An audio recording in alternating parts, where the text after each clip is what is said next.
亲爱的观众朋友们，大家好，欢迎大家来到天津卫视大型情感节目《爱情保卫战》。打开微信，搜索“爱情保卫战”官微视频号，并且添加关注。每天晚上8点到10点呢，我们会开通直播，我们的导师都会在线帮您答疑解惑，欢迎大家和我们连麦。那接下来，掌声欢迎今天来到节目求助的2组嘉宾登场，欢迎他们。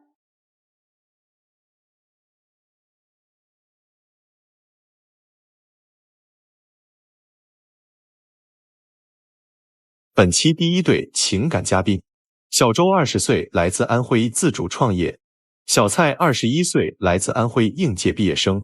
他们遇到了怎样的情感困惑呢？你觉得你在对方心里重要吗？我觉得不重要，他把我当成了工具人，就知道埋怨我，从来没有为我考虑过。当然重要，我知道他为我付出了很多，但他有时不理解我，还耍脾气。你来节目的目的是什么？我想改变我俩的相处模式，像对恋人一样好好恋爱，而不是对我招之即来挥之即去的。我就想好好创业，但他不但不帮我解决我的问题，现在还总给我添麻烦。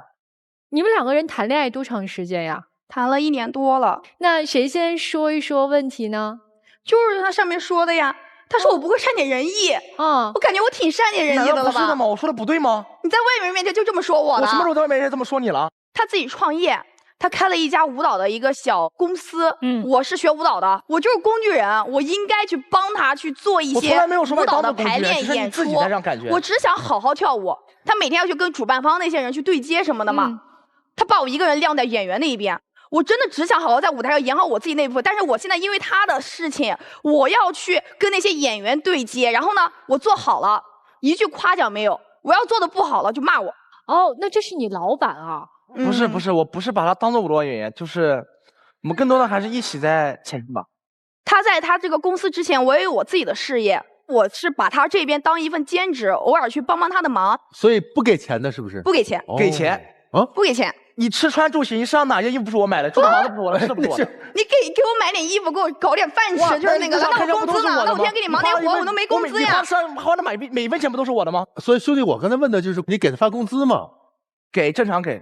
给吗？没有，这我们信谁啊？对，他觉得每次给我转到520，转一点，就是过节过年发一个小红包就算是工资了。他不是帮你的忙，是真的来替你打工，你就要给人家发工资的。是的，我发了，正常都发了。你发了吗？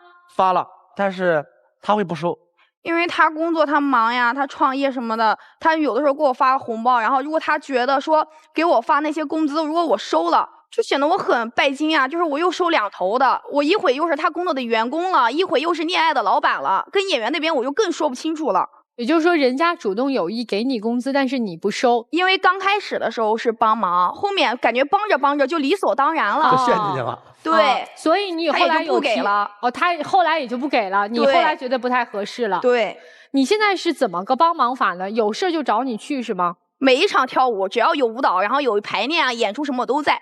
有一次他一场演出，然后我们要出差去外地嘛，他每次就是总是会去跟主办方那边去谈一些事情，然后就是压榨我们。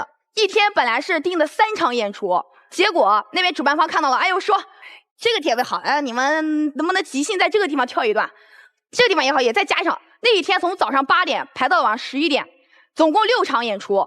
然后呢，演员就好大的情绪，他永远会站在别人的角度去考虑问题，从来不为我这边想。我还没为你考虑吗？你这是为我考虑问题吗？我已经很难受了。我接了这个活动，我是不是要这个甲方对接呢？我白天都没找你吧？你去跟演员帮我解决一下与演员的这件事情，而不是说你去挑拨演员的情绪。我该去帮你解决好吗？家场是我决定的吗？我既然给他们付了应有的工资，他们就应该付出应有的劳动。其实相当于你女朋友担负的这个角色，算是演员的一个头了。其实这个事儿是应该你来做的呀，因为我有时候太忙不过来，所以他是你的合作伙伴之一呀。是的，对吧？对，那应该给人家分股份呢。没有给他分股份，为什么不分呢？因为我觉得一家人不说两家话，是吗？是的，没有跟他分的那么清，就是所以这就是平常开销什么的出去。开销都是我不，你老把感情生活和工作混为一谈，这是要划清楚的。对呀，你们2个人现在矛盾就在这儿啊！为什么女生现在心里愤愤不平啊？就是你总是在工作的时候拿情感绑架我，在我们2个人谈恋爱的时候，你拿工作的那个赚的那个钱来告诉我，你的现在身上的每一分都是我赚给我发给你的工资啊！你这不2头堵吗？这个事儿必须得说清楚。好，那接下来你们在公司的这个，比如说排练啊，什么什么之类的，他现在是还需要负责去带大家去排练吗？去排舞吗？有的，但不全是。我们经常会我们2个人共同协作来完成一个剧目。但协作，你人就不见了呀？我人就不见了吗？你干嘛去了？那天排练的事情，我是不是？而且每次他只要是一给我发信息，给我打电话，我一个不回，一个不接，他连续发10几条，打10几个电话。上次我跟人家甲方对接也是的，你电话信息一直没提过，然后老板都说你能不能把自己事情先处理好再过来跟我谈？你要这样，你没必要谈了。那我是因为我那边没辙了呀。是没辙了，我是不是我走之前我提前跟你说了？我是不是提前跟你说了？我说我有事。就是因为那一天他跟我说是早上8点钟排到晚上6点钟结束了，所以我就接了另外一场舞蹈演出，是晚上7点左右的。结果排着排着人不见了，演员那边不服我说：“是你给我们发工资吗？你搞得跟老板一样，你凭什么管我们？让你对象过来呀！”既然你跟演员他们对，就应该把他们管理好，不是吗？我怎么管理？你给我权了吗？你给我权利去管他们了吗？我给你权吗？你走有交代。后来我是不是我忙完第一时间就回来了？回来我们是把东西也搞出来了。搞的效果好吗？演出效果怎么样？我不知道你生气的点在哪里啊？在舞台上演的一团糟，是不是我的事情跟你有任何关系吗？那舞台效果演的一点也不好。演的不好跟你有关系吗？演的不好也应该是我跟你说，我说演的不好。这说到点上了，你瞎着急，演的不好跟你有关系吗？这是组织者，他下次再接不到活了，接不到活直接关系到是他公司的利益，跟你没关系。你好好跳你的舞就行了，你管那么多闲事儿干嘛呀？客户满意吗？客户其实很满意，因为就是我们不止排了1次练，他说是第1次排练，就是后面我们演员大家也磨合，所以女生是不是就觉得自己好像是男生的工具人？对呀，他就是现在就2个人感觉就是没有爱情的存在了，就是那种工作上的伙伴，对吧？混淆了。那你们2个人真的就在谈恋爱的你们2个人的情感交流上，他对你怎么样？刚开始的时候对我特别好，就是一开始我们是同班同学嘛，他追我。然后我一开始都看不上他，然后他就是每天给我买早饭，就是我嘴角一往下耷拉了，他就开始想办法，就是那逗我开心，你还记得呢？特别幽默。那你现在呢？那你现在怎么样了？你之前对我怎么样？现在怎么样了？他现在我上的生病了。每次我跟他刚开始谈恋爱的时候，你让女生先说。那我先说行不行？能不能我先说？我一说你就要打岔。你先说，他每次他现在就是这样的，我每次一说他就要打岔。我每次就矫情，我不知道你在矫情啥，你先说。对，我又矫情了。你说，我让你说。我说，就是上的我生病住院，他一开始刚那时候可体贴了，上的我生病了，我在住院，我在医院上，因为我身上插的有那个小管子，我下不了床，我也没敢跟家里面说，我就觉得我只有他了，因为我家里面有一些原因嘛，我觉得我就能依靠他了。然后我知道他工作忙，事业上升期，我理解他不容易，我每天在给他发信息，我说你今天能不能来看我？他说我今天一定会看你的，宝贝。我可感动了，我心里面好开心，我说他今天终于要来看我了。结果呢，王是来了，怎么来的？喝多了被他朋友架着来医院看我的。你说你心里崩溃，我也很崩溃。当时生病的1个多月里，钱是我出的，我每天至少要花70%的精力放在你身上，从早陪你到晚，一直陪了你有1个月吧。一有工作室你就走了呀？我后来是不是就那一次？我跟我朋友说，我每天就是现在很压抑过着，我很难受，跟他们出去吃饭，喝了点酒，就算喝了酒，喝了半夜，我朋友们跟我说准备带我去玩，我们继续去再喝点再吃点。我跟他说不行，我说我对象在医院等着我呢，我得去医院找他呀。他住院住了多长时间？1个月。1个月。那他是只有那一次是喝了酒的，其他时候都是正常来的。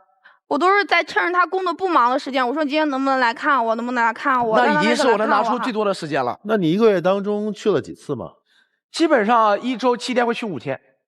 哦，那还可以啊。然后有一次喝多了去的。对呀，他喝多了，他不是那种就是我喝多了都愿意去找你啊。躺着那儿不动，他进来了，因为我上唱我下不了床，他来了以后他就在那，你沐浴露在哪？你洗发水在哪？我要洗头，你水卡在哪？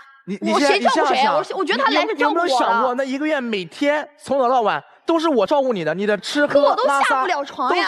对呀，我也没有说干嘛，我只是跟你说，我说宝宝，你沐浴露在哪呢？我想去洗个澡。我觉得这个事情不是我矫情，不是我干嘛的吧？你是现在这个语气说的吗？我不知道呀。你是什么语气说的呀？而且我没有冲你吧？我要洗澡。你每天你这个出事，你生病这个事跟我是没有关系，不是我导致你生病的吧？你生病了，然后我还来照顾你。我每天都是这样的呀。你直接说你爱我应该照顾你，但是我觉得我就是喝多了，我依然去找你去陪你了。你觉得这些做的好了不起？洗个澡拿个东西，我很了不起。我觉得我每天都来找你，你的所有东西都是我来弄，我觉得我很了不起。来，我问一下啊，姑娘，你生病这1个月，为什么家人没有来照顾你呢？这个时候是不是爸爸妈妈应该会来照顾你？首先我家里面是离异家庭，然后呢，我不太敢跟我家里面人去说我受伤，因为我害怕第一他们来指责我，然后要抛弃掉他们自己现在的生活，然后来照顾我。是爸妈又重新组成家庭了吗？对，你是跟着谁过的呀？我其实是跟奶奶那边过的，就跟家里面关系没有那么的好。奶奶把你带大的。对，所以我很依赖她。跟爸爸也不太亲是吧？对，所以对他的期待是挺高的是吧？你说他应该做的。我也觉得是我应该做的。刚才我不是让你女朋友先说了吗？那接下来来，我给你时间，你说吧，你不满意的地方是啥呀？就去年过年的时候，我已经很久没回家了嘛，得有半年没回家了。爷爷奶奶说：“孙子，你什么时候回来呀？你天天外面忙，也没有回来看看爷爷奶奶。”爸妈也说儿子今天一定要回来，爸妈给你做好多好吃的，你回来看爸爸妈妈。就这样，因为他跟我不能一起回去，我担心他一个人在外地，就坚持不了那么久。本来说7天我说不行，我说后来就3天吧，说回去3天，最后3天也不行，最后我跟你说，我说我就回去1天。就算最后降到了1天，还是我给你买了好多好东西，给你买了新衣服，买了香水，买了好多好东西，最后在请你吃大餐你才同意的。就算这样，他趁我洗澡，竟然偷偷拿我手机，把我的回家车票给我取消了。取消完让他说啥吗？他说：“我做完之后我跟你道歉了呀。”你知道他道歉怎么说的吗？他说：“宝宝，我刚刚把你车票给你取消了，我还是不想你走，对不起。”我觉得真的是我当时情绪都崩溃了。我说怎么能做出这样的事情呢？我后面也跟你道歉了呀。你道歉有用吗？我就是不想让你走呀。哎，你回家过年，我每年过年都我一个人过。每年过年是一个人过，但是我已经几年没回家了。我现在已经有了你了呀。你有了我，我也得回家呀。我觉得我们就可以一起过年了，我就是不想让你走。你不想让我走，那我家庭怎么办？你早把我介绍给你家里面认识不就得了吗？那么就现在一起到你家去过年了呀？不需要介绍了，家里人都知道他了。所以你就觉得我拿不出手，不配在你家里面人见面。哎，你们2个人谈恋爱1年，你没有向家里面人介绍过他是吗？没有，甚至打电话都要逼着我。因为我家里面其实对我控制欲很强。如果我跟他们说我现在这个女朋友什么，他们就会介入到我这段感情中来。所以你父母其实是不知道他的存在的，对吧？但是现在知道了。现在知道，是因为那次他帮你把车票取消了，是吗？对。那你怎么跟父母说的呢？爸爸问为什么不能回来，我就说谈了个女朋友，本来抢到车票的，后来我们吵架的时候，他把我车票取消了，今天没票回去了。你说我女朋友把我车票取消了，这姑娘在你爸妈心中的形象完蛋了已经。你现在是不是觉得他有点躲着你了？他就是在躲着我。他以前他能回个1-2条信息1天吗？他现在觉得自己事业起来了，不得了了。他现在信息都不带回的，我每次都要给他朋友打电话，然后我说你知不知道小周在哪？他说哎，他刚还跟我在一起，给我回信息，打视频电话呢。结果我给他发信息根本都不带回的。老实说，他天天给我发啥吗？他要不就是发个60秒语音一发10几条，要不没事干拍个自己脚照片，说你看宝宝看我脚好看吗？你不要在这么多人面前说这个事儿吗？这不是不能说的是吧？那我每次就是想跟你分享，那我怎么不说我给你拍我今天刚做的美甲，我拍给你看，你怎么不说？我今天吃了好吃的饭，我给他分享呀，他都根本都不带说的。很正常的事情，我也会跟你分享呀。他根本都不会。我没有跟你分享吗？我平常我每天去干嘛了？我在哪里？不都会跟你说吗？你说了吗？只是有时候我确实在忙，可能没有及时的回你信息。你不能说我天天不回你信息。那不能每次都不及时吧？你就是在躲着我。他以前还在家里面住，他后面直接搬出去了。他现在直接不回家了，他直接在他那个公司里面住。你说实话，你是不是有点累了？这恋爱我觉得我现在没有找到工作和爱情平衡的那个点，我觉得自己也要冷静冷静。哦，没找到爱情和工作平衡的点，真的是一个20岁的男生会说出来的话吗？这恋爱谈的就有点累了，是吧？那今天你们2个人来我们节目，你们希望解决的问题是什么？我就想让他跟当初在一起的时候一样。男生呢？你希望解决的问题是啥？我觉得可以成熟一点，不要那么幼稚，能够多帮我，然后在我忙的时候也不要一直来打扰我。哦，我们先问问今天同样来求助的我们的小鱼和小杨，你们俩听完这弟弟妹妹他们2个人的感情感觉怎么样啊？我这女朋友我根本都找不到她的人，哎呦我天！我经常10几20小时就不回我消息。如果我女朋友是你这种性格的话，我可能不会坐在这儿。我觉得我其实挺能理解男嘉宾的，因为我们2个之间交流，我就是觉得一方对情感的需求过于的高了，这让我觉得有些困扰。我觉得哪怕是恋爱，也没有必要高强度、高密度的去接触，我也需要一些个人空间。然后对方不给，这让我觉得挺不舒服的，所以我很能理解男嘉宾那个状态。他说的对不对？对对对。接下来我们来听听老师们啊，对于你们的情感有什么样的建议？你觉得你现在在找到你爱情和事业的平衡点？这句话，你说你找不着？我告诉你，我这把岁数了，我也找不着。这个东西，有的人天赋异禀找得着，有的人就是找不着。我就属于那种找不着的，但是找不着并不能拿来就是你伤害你伴侣的借口，所以你不能把这个问题归结于他，因为他是那个定量，你才是那个变量。明白。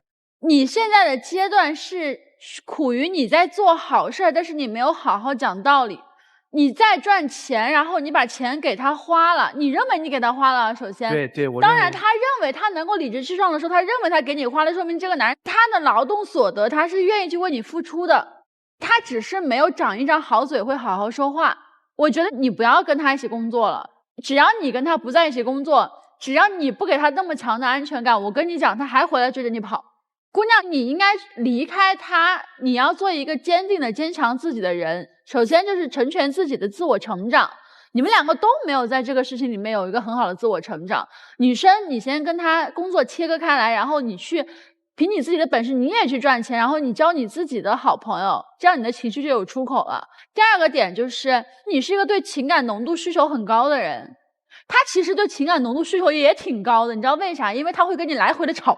这种来回吵的人，他情感浓度需求其实相当高，但他需要情绪价值，他需要你去哄他说：“宝宝，你真的好辛苦，但是你真的好厉害。”宝宝，你真的好厉害，你好辛苦呀，是不是？可以吗？你受用吗？受用，对吧？所以我觉得你俩就是都学会长嘴说话，然后稍微走开一点点，你们俩就会特别好。你不是找不到平衡点，你是事业和爱情你全都迷茫的，你的创业一定做得不顺利。就拿你这个整个统筹的这件事来说，你根本就不适合做一个管理者，因为这边演员都出了状况了，你那边就是居然还联系不到你，所以你不妨大大方方的，如果你觉得他这能力够，你就大大方方的请他来做合伙人。我不想跟他一起做了。你不想了是吗？对，因为还是不敢了。我觉得你没有分清楚这两点的区别。你多想24小时见到他，但你如果现在我不想跟他一起做，那好，那你势必要面对说你见不到他，因为他很忙，事业的现在一个迷茫期。你又能帮他，但是你做事不管，袖手旁观，伤感情。所以此时你应该去帮，但要明确，我帮你，然后我只能有限的帮，因为我有自己想做的事儿，所以我只能做到哪一步。你把这事儿说清楚了，别到时候给你裹挟进去。所以我帮，我建议一定要帮，但是随时可以抽身，因为你的问题在于过度的付出，这背后的原因是跟你原生家庭完全相关的，因为你很缺爱，所以你需要通过别人对你的需要、对你的认可，觉得你有用来提升自己的价值。因此你就会过度的付出，付出之后再委屈，委屈之后再付出，然后形成了一个恶性循环，你就找不着自己了。所以说我们要去给的适度，给也要能收回，你要有一个弹性，别一下粘上去。所以说我这一点跟文老师有些不同，我希望他能够有能力撤出来，但是你还适度的要给予他帮助，他现在需要，他很需要，他是一个迷茫的一个状态。小蔡是希望说能回到过去，对吧？像过去一样对你好哈。死了这份心吧，没这个可能。因为男生在恋爱的过程当中，他就是越来越冷淡的，是因为你对他抱有过高和不切实际的期待，所以你会越来越失望。当你把对他的期待值降低之后，你就不会有这么大的失落感了。你现在是因为落差无法承受。女生在谈恋爱的过程当中是走上坡路，我的情感越来越浓，越来越浓，然后男生是走下坡路，你们俩错开了。放低期待。我知道你可能因为自己原生家庭的原因，从小缺爱，你希望你的男朋友能够给你全部的爱，让你感受到那种从小缺失的爱。但是你的人生不能背负在别人身上，因为你童年的缺失和童年的创伤和阴影，只有你自己能去治愈你自己。爱也只有你自己能给你自己，你不能奢望任何一个人给你。那接下来说你们两个人现在事业捆绑在一起，工作捆绑在一起，我觉得啊，谈恋爱期间尽量不要把工作和感情给它混为一谈。你们20来岁没有那个能力，又处理工作又处理事业，还能谈感情，一定会产生各种各样的矛盾的。那不是为了能粘在一起，那是为了能更多的吵架。你怎么可能说把工作上的事儿摘得特别清楚？我们现在都做不到，这真的会对你们的感情没有好处，因为你们每天都会因为这样的琐事吵架，感情慢慢就炒淡了。所以赶紧，感情是感情，工作是工作，拆开就完了。哎，珊娜老师说的特别好，后面的我都非常认同啊。这前面的不认同，前面的不认同。女生刚开始有个问题说，哎呀，这个感情要是能够回到当初就好了。莎娜老师说，你们的高光时刻已经过去了，但我要跟你们说的是，你们的高光时刻还没有开始。但是确实想回到当初不可能，感情一旦出现问题，不可能恢复如初，但可以更好。你看你们的现状啊，其实男生他的工作上是在进步的，但是和你之间的状态，他为什么会想逃离？因为和你之间的这种拉扯，他会有退步的感觉，然后你的所有的行为其实就是指向一个点，你在不停的找当初的那个感觉。但是男生他在用所有的行动在告诉你，现在阶段已经不一样了，不是当初了。你们两个人始终没有把这个话说明白，一直在用情绪对话，何必呢？女生你可以试试收回自己的注意力，多想一想，比如说自己舞蹈方面或者自己的爱好方面还有没有什么提升的空间，可以多想一想这个啊。然后如果说你确实是不想跟他共事了，我们作为一个智慧的女人，最后我们应该是一个怎么样的解决办法？应该是你在解决完这件事情当中，你把这个东西都承受了，不是看到他的时候上来跟他抱怨，哎，怎么联系不上你什么什么，不是，而是你告诉他这个事情我帮你处理好了，我尽我的能力，我也就这个能力。这个舞蹈团里有谁能够胜任这个工作，你后面把他提起来接替我，然后我要去做别的工作去了，给他解决方案，而不是他那儿忙着焦头烂额的时候，你又给他一堆情绪。然后男生这儿你说到的找到事业和爱情的平衡点，作为一个自主创业20岁啊，20岁年龄的男生能说出这个话，找到平衡点，其实已经领先不少同龄人了。但是这个其实有点大，这个平衡点不是一下子找到的，不是有一天突然间你灵感爆发，突然哎碰到了，哎对，就是这个感觉，不是，很少有人这种天赋异禀，都是一步一步找到那个平衡点，觉得哎这个状态是适合彼此的，是非常好的。什么样的状态，什么样的生活方式适合我们俩彼此之间的？比如说，就像是没有给他发薪资这件事情，你看老师们都站出来说话了，那下一次怎么办更好呢？给他发薪资，他的薪资正常给他发，谈恋爱正常花销的部分可以花，甚至你可以选择节约一部分不花都没有关系，该给他发的一部分该做的先做了。工作上就当成他是一个外人，如果在工作上你不把他当成你的女朋友，是不是其实下一次可能就会更好一些，在处理跟他沟通的时候。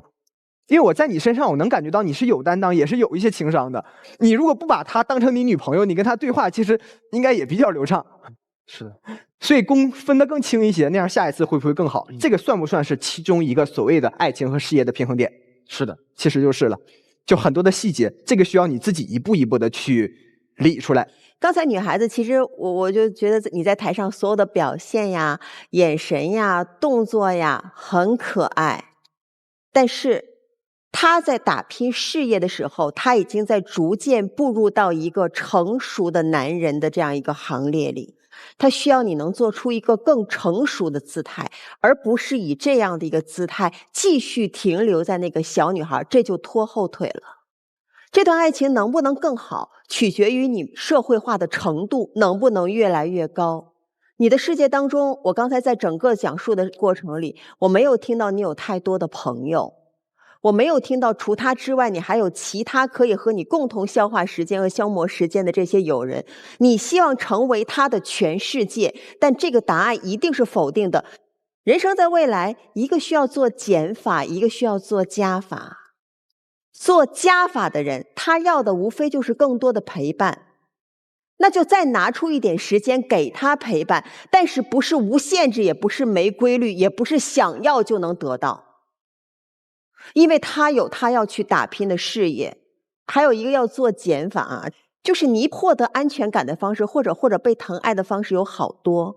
你是舞蹈生，你有同台的伙伴，你也可以去教小孩子，你也可以有师生的情谊，你还会有朋友，你还有同窗的情谊，这些都会是填满你内心需求的渠道，不是只有他。所以要从他这里做一点时间上陪伴的减法，你要适度做加法。姑娘，还是那句话，如果你希望你们的这段感情更好，社会化程度要更高，不是拿你的可爱去换，你的可爱留不了多久。老师们的意见都给完了啊，其实两个人都是还要想好好继续相处下去的哈，能看得出来两个人都想要调整，有调整的这个信心。接下来你们坐在那儿歇一会儿，然后也想想老师们刚才说的话，好不好？好的。我们请两组嘉宾交换位置。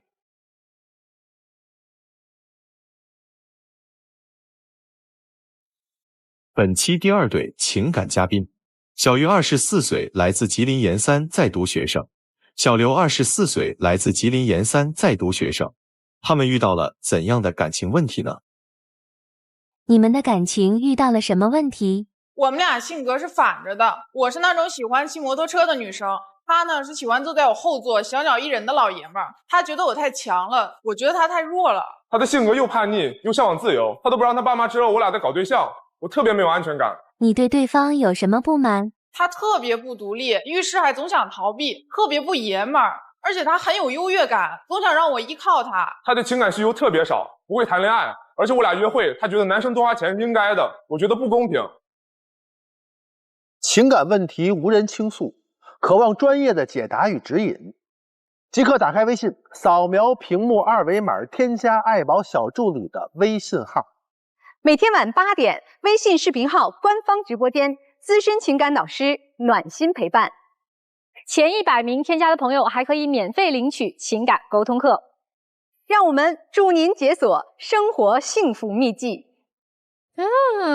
这个形容挺有意思啊。女生是喜欢骑机车的，然后男生是喜欢坐在你后面小鸟依人的那个。我们俩谈恋爱中关系这个性别是错位的，我是承担那个老爷们的角色，然后他像一个小女生一样依靠我。你俩是谈了多长时间了？谈了1年了。今天是谁要来的？是我想来。我是比较外向，然后比较爱自由、爱运动的那种女生嘛。然后我平时是喜欢玩机车。他一开始也是看到我玩机车，觉得我这个女生很酷，然后喜欢我。之后我们在一起之后呢，他就总叫我带他去兜风。然后他，你说2米来高一个老爷们儿，天天坐我后座，我出去干什么都想跟着。我出去做个美甲。你是我女朋友，我坐在你后座，你带着我怎么了？我不是不会骑吗？你恰好你会，你开的挺稳的，我就坐在你后座，我都没嫌丢人，你为什么觉得那么丢人呢？我认识的骑行的朋友，人家都是男朋友带女生啊，女生坐在后面兜风什么的。然后我呢，我出门我带个2米来高大老爷们儿，然后在后面天天小鸟依人的跟着，走哪儿都要跟着。哇，很酷啊！其实不光是骑摩托这个事儿吧，他性格就是这样。然后有一次他说喜欢兜风嘛，然后那次我们想着说租一个摩托去隔壁城市旅游。然后我骑他兜了1天，回来挺累的。结果就是停车的时候，我不小心没扶住，那个车倒了。倒了之后，我想完了，这下明年还车就是一个事儿。我就感觉明年还车肯定要有麻烦了，因为那老板还挺凶的。我说他作为我男朋友，我就想我们2个一起去解决这个事情吧，是修车也好啊，赔钱也好啊，我们2个人一起去解决这个麻烦。然后他当时怎么说？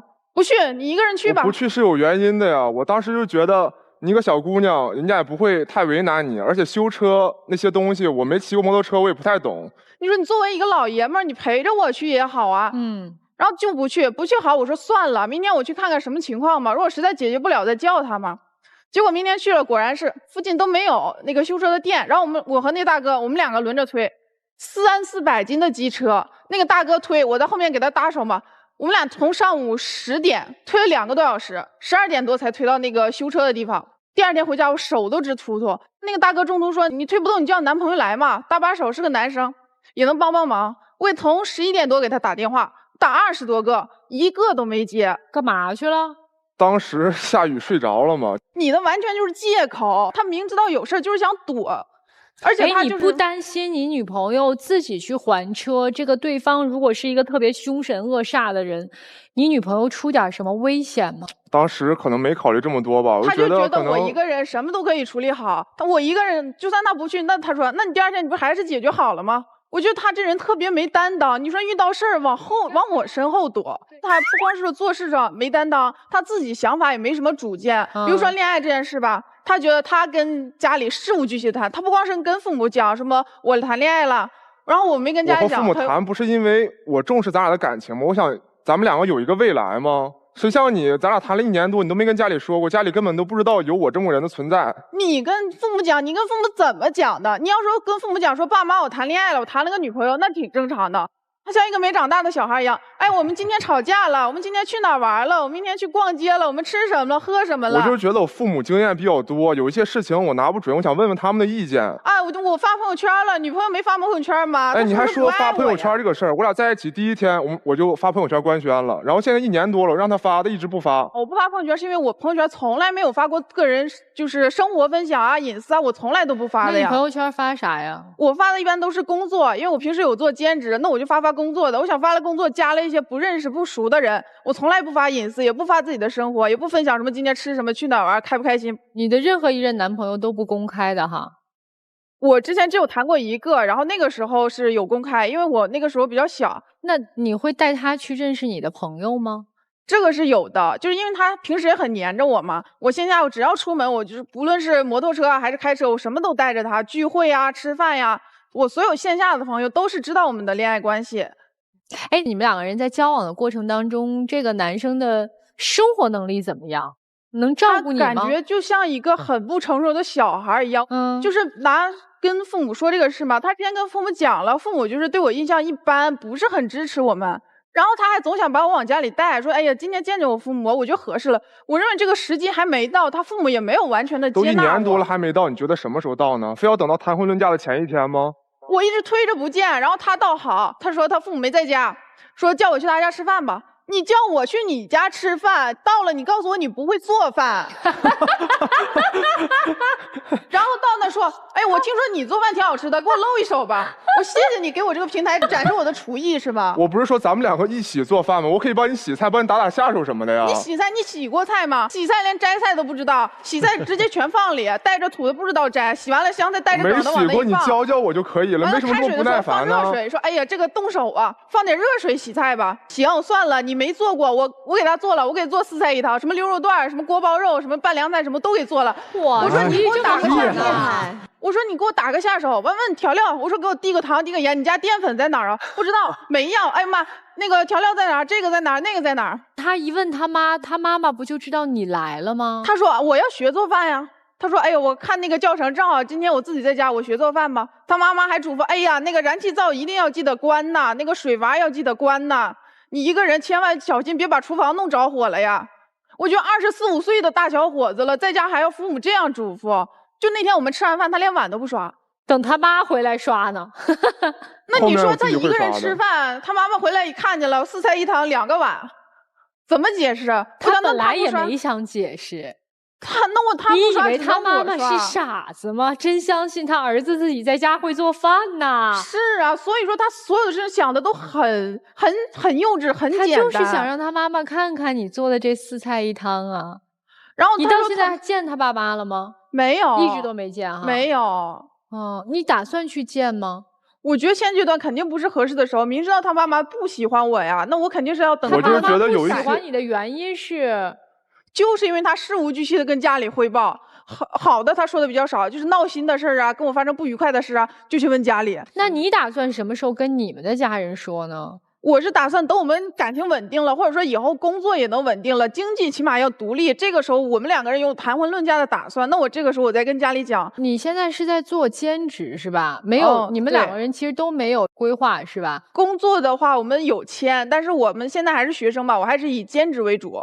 我是从大1开始就有在做兼职，然后我就是想存钱买一套自己的房子，然后我做了这么久了，我目前也已经攒了半套首付了。只要有时间，我去做什么主播呀、模特呀，还有酒吧酒水销售啊。但是我自从跟他在一起之后，他就特别反对这个事儿。我是反对你做兼职自己赚钱吗？我是反对你去做那什么酒水销售，半夜1、2点、2、3点在酒吧也不回来，也不回我消息。就那一次不回，不是特殊情况吗？我第2天也跟他解释了，我说手机没电了，然后我太累了，然后我等手机，我第2天休息好了，我中午睡醒了，我给他回消息了，确实是特殊情况。他就是介意你这份工作呗。他不是说介意别的，他不介意我赚钱，哎，他反而就是酒水销售揪住这个事儿不放。平时吵架什么，哎，找着茬，因为别的原因吵架，哎，最后都回归到这个事情上来。我就感觉他特别幼稚，或者说小心眼儿。男生有兼职吗？没有。那你平时的生活费全是家里给是吗？对。那你们2个人在恋爱经费上怎么办呢？谁花的多一些？恋爱经费上，他觉得男生应该多花占大头，然后一般就是1、9开吧，他1我9。我们平时不完全是1、9开，我没有觉得我多花点没有问题，我也没有说一定要很严格的5、5开，我就觉得你多赚点，你帮我多分担点怎么了？而且你感情需求上你本来不就是觉得我赚钱你没赚钱，我就该给你分担呗？你感情需求上本来就少，在感情上你也不付出，在这个现实上经济上你也不付出，那我觉得那我怎么没付出了？无非就是共同花销，就是吃饭。喝点饮料，看看电影，约会这点项目。那我要那么说，我出门，我骑摩托车带你，我开车去你家车接车送，每次不是给你送到家，每次不是出门接你，那我管你要油钱了吗？我就觉得你付出的有点少，让我感受不到你爱我。我跟你在一起的时候，你不说那个喜欢穿红裙子，觉得红裙子漂亮。我当时买了20、30条，我花了1万多块钱。我说什么了吗？我就是为了每次约会跟你换着穿。你今天让你觉得有面子，我换着裙子穿。我问你今天好不好看，你说那个女生还是瘦一点更好看。我就觉得身材可能没那么好，没那么苗条。然后我后面我自己去抽脂，连那个医生都说，医生说那个小姑娘你22岁你搞抽脂干什么？我当时我做完之后我也想，我说我自己怎么变成这样了？我觉得怎么爱他超过爱我自己，变得都不像自己了。但是我做了这些事，我都费力不讨好，我觉得挺委屈的。我是觉得这些事情我根本没有逼你去做。你问我喜欢什么颜色，你没有逼我，我也没算在你头上啊。我只是今天觉得实在太委屈了，你看不到我的这些付出，你无非就是计较买单的时候这个女生怎么不道歉。哦，就是在2个人一起约会的时候开销这块，就比如说过节什么的送礼，你都是会送的是吧？说送礼前一段520嘛，然后我提前了很久就给他准备礼物，很用心的给他准备礼物。然后520当天我也给他发了红包，发了520红包。我寻思他总得有点反馈吧，他不给我回点什么礼物，你发个朋友圈，我不是请你吃饭炫耀一了吗下，你不发朋友圈，你什么事都想让我发朋友圈。我不请你吃饭，我们大家开开心心过个节不好吗？你请我吃饭就完了吗？我提前准备了那么久的礼物，就是想给你个惊喜。哎，你是不是对于他不发朋友圈官宣你们2个人的情感这件事耿耿于怀？有一部分原因是对于他兼职的工作的一些困扰，你觉得是因为这些兼职的工作他不方便官宣？我觉得有这部分原因吧。他朋友圈里也什么都没有，就是自己。所以你觉得他在营造单身状态人设？有一点这个想法吧。哎，那问一下你们2个人对于未来的计划啊？你们现在是研3是吧？对。那毕业之后怎么打算呢？我们2个本身在上学的时候就是异地嘛，我是在老家吉林那边上大学，他是在安徽上大学。然后异地的话，就平时见的很少嘛，有时候放寒暑假什么的，他还要说在那边有兼职，然后回不来，还见不到面。然后找工作的时候，因为我们都是学计算机的，我就想做这个本行的工作嘛，当程序员什么的，定了去北京大厂工作。然后他就觉得这种1线城市生活压力大，因为他不想去找这个本行工作，觉得什么写代码很烦啊，受不了。他就是最后是去了郑州当机构老师。然后这个事儿当时我们还吵了一架，我就觉得好不容易有这样一个解决异地这样一个机会，然后你还不是解决异地的机会，也不是你这样想当然的去解决啊。那解决异地，我已经签好了工作，你要我怎么办？你签好工作，我不是跟你讲过，你来北京找工作，你那个工作在北京，我觉得随便去找呀。如果你暂时找不到，你可以花我的钱，我可以养你啊，暂时。你赚多少你就想养我？而且我觉得他连做这个决定之前没有问过我的意见，我们2个人的事，他一个人想当然的就决定了。那你签机构老师这个决定跟他商量了吗？没有，因为这个没办法单方面埋怨呀。所以姑娘你是怎么想？你对你们俩的未来有设想吗？有的，因为就是这个工作的原因吧，当时工作确实不好找，我也是想尽量同城，但是我们各自签好了工作，我也没有像他一样要求说你来郑州找我吧，你想去北京，那你就去那儿工作，我想去郑州，那我也先工作个1、2年，我们看看职业发展，如果有机会结束异地，那我也愿意啊。明白了，我最后一个问题啊，姑娘，你说你为了他买了几十条的红色裙子，他有明确的跟你说过说，我喜欢女生穿红色的裙子吗？他就说那个女生穿红裙子挺好看的，然后他平时什么看视频啊什么的，还会说啊，你看这个女生真瘦，这个女生真漂亮，给我看。但我从来没有说过你胖吧，我从来没有说过你该去是你没说我抽脂胖，什么的吧？你说如果我知道别人说我你要去做好看这种危险的事儿，我肯定不会让你去的呀。我也没有说把也没这件事算你头上，我只是觉得你看不到我为你做了什么。所以姑娘，你抽脂为了让自己变得身材更好，到底是为了他还是为了你自己？我当时是因为这段感情感情的原因占多数。其实我后面有没有冷静因为你下来，的兼职工作其实对身材也是有一定的要求的？可能身材更好，确实在很多方面是占优势的。是，这我是吧承认？对所以就是你为他的付出，不是他没看到，是你不是为他付出的。然后另外包括红裙子也是，他只是说了我喜欢红色，而且你穿红色也挺好看。是的，对啊。所以呢，你花了1万块钱去买了20多条红裙子，其实你还不如多请丰个富了师自己的爱，丰富了自己的衣橱，你对吧？只是碰巧兼而有之了。哎，事儿就是这些事儿哈。今天你们2个人想让我们怎么帮你？我是对这个他在就是异地上的相处，他对于感情需要太过于频繁了，让我觉得没有个人的空间，累事事要报备，对，很累。然后他会揪着一点小事上纲上线，没有一些自己的判断。别人网上说可能说不发朋友圈就怎么样啊，那个不这个不送礼物就是不爱你啊什么的，他就网上对号入座。对，然后还有一个就是我觉得他独立这一方面、担当这一方面还是需要成长，不够成熟。我们2个明明是同龄人，但是相处起来好是总要他来依靠我。我也希望他成长一点，然后独立一些，成为我的依靠。OK， 好的。那男生呢？我就希望他多在乎我一点吧，然后至少让我心里这么感觉。我也不是说看到网上什么言论我就对号入座，因为这些事情我确实是感觉到你不在乎我，想跟我划清界限，甚至说把我当备胎的这种感觉，就很没安全感，很难受。明白了。我们先来问问那个小周和小蔡，那个男生感觉在你身上看到了我的影子，就是我感觉到我能反思自己的问题了。我感觉我好像我确实有点不太负责任啊，确实不太理解。我觉得男人还是真的要有担当的。就像那个女生说那个摩托车的事情的时候，如果站在她的视角上面，她肯定是让我躲一边，说这个事情我去处理，你就在这里安心待着就好了。因为我也喜欢骑摩托车，我也有自己的摩托车。我觉得女生非常好，我非常赞同就是女方的一些观点。但是我同学男生也是很不错，就他们双方都是很好的人，都是很好，只不过各自有在一各自的起不太好。就可能在他们的感情中，女方属于强势的那面，男方属于弱势的那面。其实我觉得他们在调整一下会更好。那接下来我们听听老师们是不是也这么认为啊？其实她是那种典型的既要又要还要的女生，但你刚好给不了，你只能可能既要又要还要里面你能给到既要，你再努力一点你能给到又要，但是你觉得给不到还要。她不可能因为你的一句话去抽脂的，不可能。这个女孩她对自己有一些很高的修养的一个要求的，这个是你没有错啊，每个人都有追求美的权利。她要的是她要在一群的人里面她要是闪光的，她其实是一个很要强的女孩子。那么她的要强和她的这种没有安全感，两者在并驾齐驱。所以我反而觉得说，你现在你要关注你自己的事情，就是这个女孩她给自己留退路，你没有。因为以她的条件，说实话，她如果想在北京找工作是能找着的，就是其他所有都是借口。我离开你做的所有的事情都是为了我要离开你，你要想清楚这件事情。那么女孩我来说，就是你现在选择自己就是开心快的人生没有错，但是她不适合你。他不适合你是因为他并不能做到就是长得又高又帅，然后同时又符合你的一切想象，他不是一个这样的人。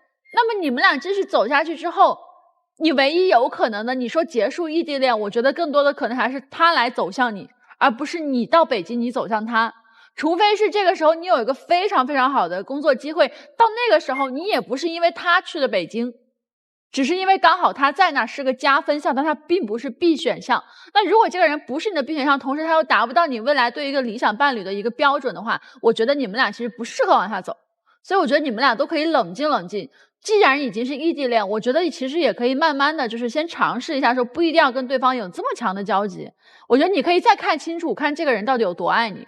我觉得你们两个人要各自做一个动作，一个叫断奶，一个叫卸甲。断奶，一个人的优越感你是带着的，但优越感不是写在简历里的。我是985本硕连读，有一个大厂工作，而是写在生活里的担当。你生活能力太差了，你差到说一个女人就不敢把自己的生命交给你。跟你在一起生活，可能会在物质上有所保障，并且在前景上有所期待，但在生活里的点点滴滴，它是没有安全感、踏实感的归属的，因为你没有这个能力，你没有责任感，你觉得自己的履历挺优越，但这种优越很空，它可能只来自于一方面学习能力，但未来的生活能力才是最考验你的。而女生呢，我想着重说一说，你说你不要把柔情和柔弱给它划等号，你也不要把独立和铠甲做一个等号，因为其实我同意文老师的话，就是你其实为什么打造了这么一个铠甲，是因为你在过度性的防御我要独立，你特别怕被人控制，你特别怕被人束缚，因为好像显得你不够独立。但真的爱情是需要温度的。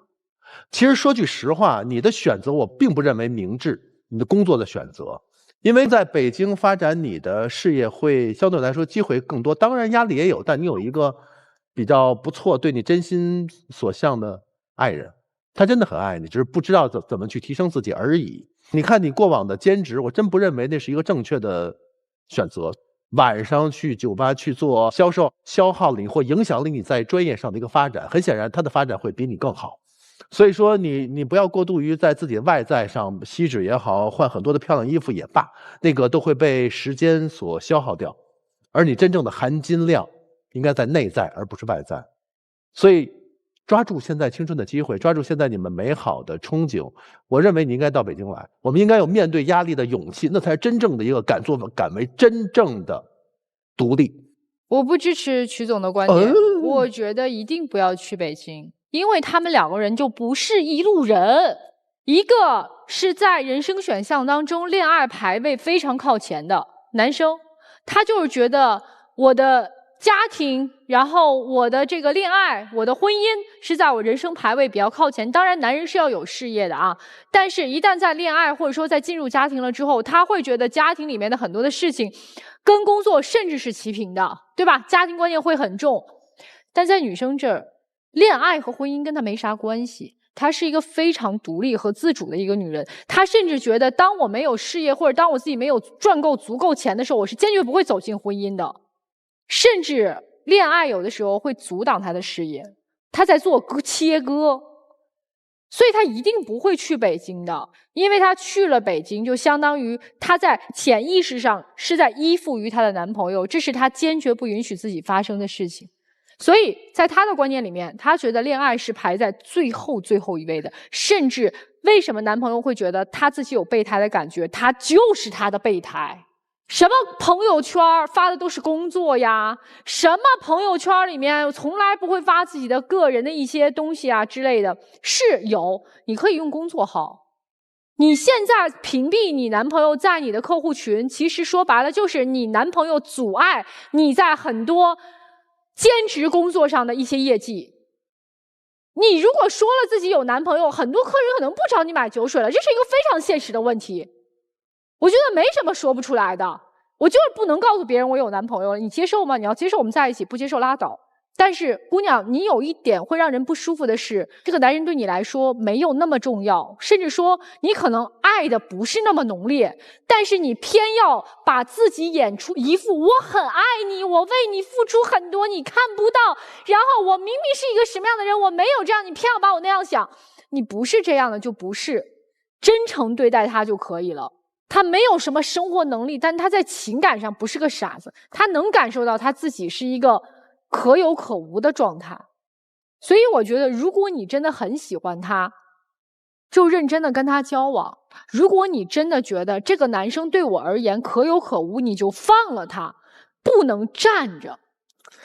我想说，爱没有那么多借口，更没有那么多自我逃避的理由。其实从你们在找工作没有跟对方商量的那一刻起，基本上就注定了你们短期内不可能在一个城市工作了。那这个起因是什么呢？大胆的主体的猜测，可能女方会觉得，哎，我找一个更适合我的工作，这个城市我也比较喜欢。然后呢，其实你在不在呢，可能不是一定要考虑的，因为可能暂时没有到谈婚论嫁的年纪，或者可能婚姻或者说感情可能在你的规划里面可能还要再过个1-2年，甚至可能你内心当中会有一点逃离，会想着如果2个人在一起会不会，哎呀，他天天又要黏着我干这个那呀，或者管着我限制我的发展啊，可能都会考虑到各种各样的一些想法。然后对于男生来说，这是你需要成长和你需要克服的课题，这个课题就叫独立。无论是从家里面出来之后要学会自己独立，不再依靠家里去做一些事情，还是说真的需要有一个时间去自己独立的去应对工作，自己独立的生活去成长，不再把很多的精力或者很多的一些可能一些需要的东西托付到别人身上，就是更多的你也要把自己的注意力放在工作上，放在自己上，然后要学会自己照顾好自己。这个状态你们2个再重新在一起，其实是一个比较契合的状态。如果你们2个人相反，如果直接在一个城市了，你可能会缺少这样一个走向独立的一个过程。那么我确实也希望，如果接下来你们2个人对彼此当下的工作都认可，可以不换，因为毕业后的第一份工作也不见得能干多长，会发现可能跟预期当中的非常不一样，所以不妨各自去工作，比如说工作个3个月，然后2个人见一面，好好聊一次接下来工作的规划或者想法，或者说有没有什么好的工作机会可以分享分享啊？给自己几个月的时间，这个总没什么问题。所以其实我觉得你们2个人之间有一个最大的差别。我觉得男生你可能生活的状态一直都很平稳，也很安稳。这个女孩子这种类型是你没见过的，我们很容易被我没有见过的那种类型的人去吸引到。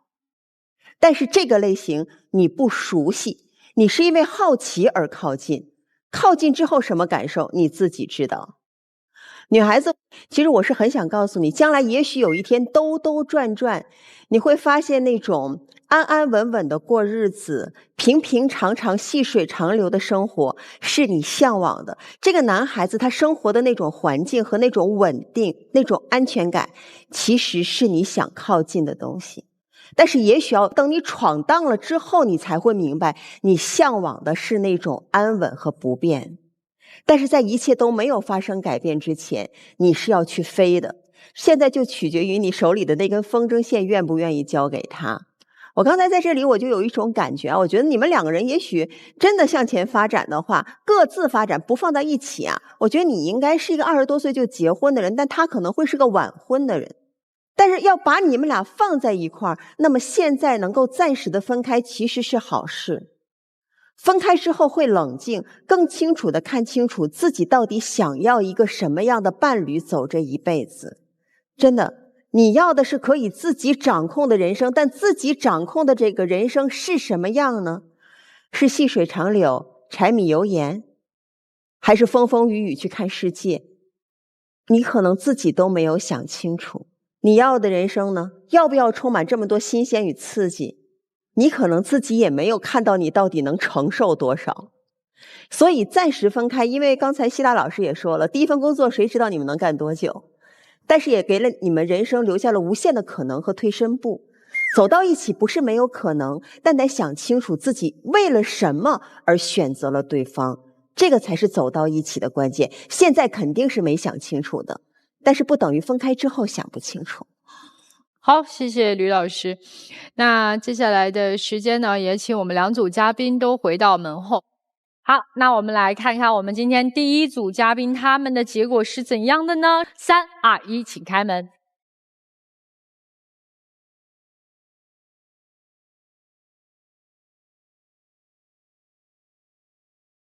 来吧，有啥想说的？我也觉得我以后能在你后面的生活中做得更好。姑娘刚才看了那个男朋友，觉得自己男朋友好了是吧？哦，我真觉得，我觉得我做错了好多事。我觉得从这次回去以后，我要专心自己了。我感觉我太压力他了，太 push 他了。看别人的故事，有的时候也能发现自己身上的问题哈，特别的好。好啦，美好发生怎能不看？接下来一起进入中国广电真情时刻。菜菜，其实我并没有把你当做我的工具人，我希望后面我们可以一直爱下去，好吗？好。你还记得当初我们一起跳过的舞蹈吗？朋友他们生日，然后我们俩一起跳的那个。对。让我的手轻轻地在你的肩，舞步翩翩，呼吸渐渐，爱的花儿子多甜。一步一步向你靠近，一圈一圈贴我的心，夜空舞蹈的流星。哎呀，行，不一样的真情时刻啊，特别的好。因为舞蹈相爱，然后也因为舞蹈走在一起。希望你们两个人能够因为舞蹈一直走下去啊！祝你们幸福，谢谢你们来到我们的节目，谢谢老师，谢谢老师，谢谢老师。这边请。幸福啊，顺着月圆转出来。我们接下来看看我们今天第2组的嘉宾，他们是否会选择出来呢？我还挺希望他们出来。我觉得他们出不来。来吧，3、2、1，请开门。情感问题无人倾诉，渴望专业的解答与指引，即刻打开微信，扫描屏幕2维码，添加爱宝小助理的微信号。每天晚8点，微信视频号官方直播间，资深情感导师暖心陪伴。前100名添加的朋友还可以免费领取情感沟通课。让我们祝您解锁生活幸福秘籍。3、2、1，请开门。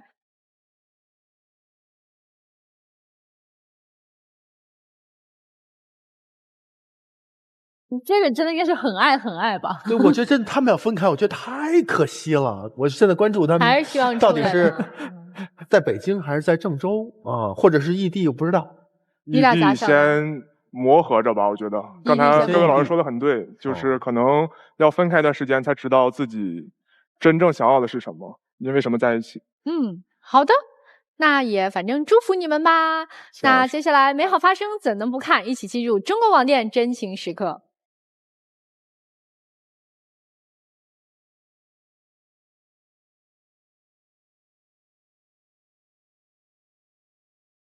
好啦，请亮灯。这你可再藏不住了，朋友圈这节目有好多人看呢，这比朋友圈好使吧？好使。谢谢你们来到我们的节目啊，祝你们幸福，谢谢。来，谢谢老师。这边请。